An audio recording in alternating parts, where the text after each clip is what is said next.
মনে পড়ে আলিফ লাইলার কথা, টিভির সামনে হাজির হয়ে বসে যাওয়া এবং লোডশেডিং এ মুখ ভার করে বসে থাকা আমরাই হয়তো শেষ জেনারেশন।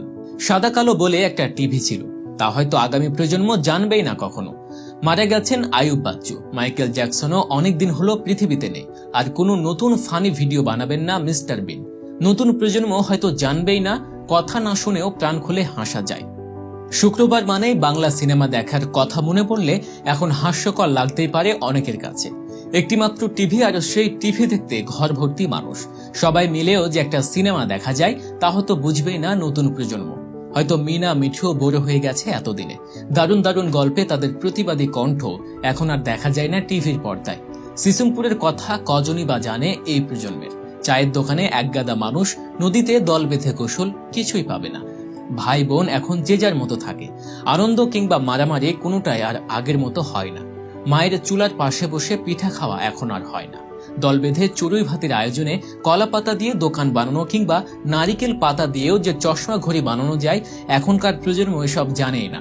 আক্ষরিক অর্থেই এই পৃথিবীর সব থেকে ভাগ্যবান জেনারেশন আমরাই, যারা 90-এর মাঝামাঝি থেকে 2005-06 অব্দি শৈশব কাটিয়েছি।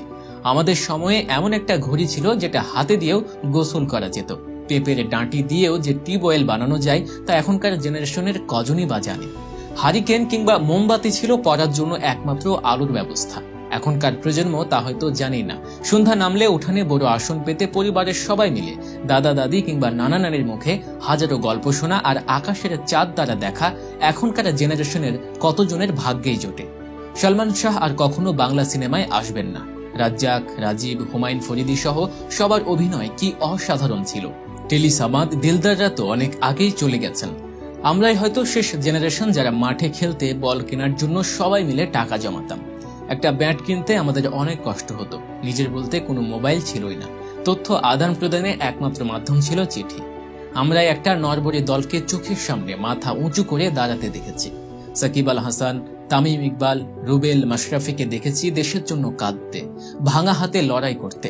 জেমস, আইয়ুব বাচ্চু, শিরোনামহীন, মাইলসের সবচেয়ে ভালো গানের সাক্ষী আমরাই।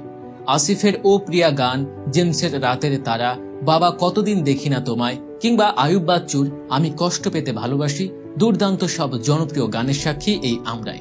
খুব সহজলভ্য ইন্টারনেট পেয়েছি, গুগল, ইউটিউব, ফেসবুক সব পেয়েছি। তবে মাসুদ রানা কি আগের মতোই লেখা হয়? কতদিন নদীতে নৌকা ভাসানো হয় না। অনেক স্মৃতি আছে আমাদের, আবেগে ভেসে যাওয়ার মতো গল্প আছে। বাবাকে জমের মতো ভয় পাওয়া শেষ জেনারেশন আমরাই। তো বন্ধুরা, মনে পড়ছে কি আপনাদের সেই 90-এর জেনারেশন? সেটা আমাদের কমেন্ট করে জানিয়ে দিন। এতক্ষণ ধরে ভিডিওটি দেখার জন্য আপনাকে অসংখ্য ধন্যবাদ।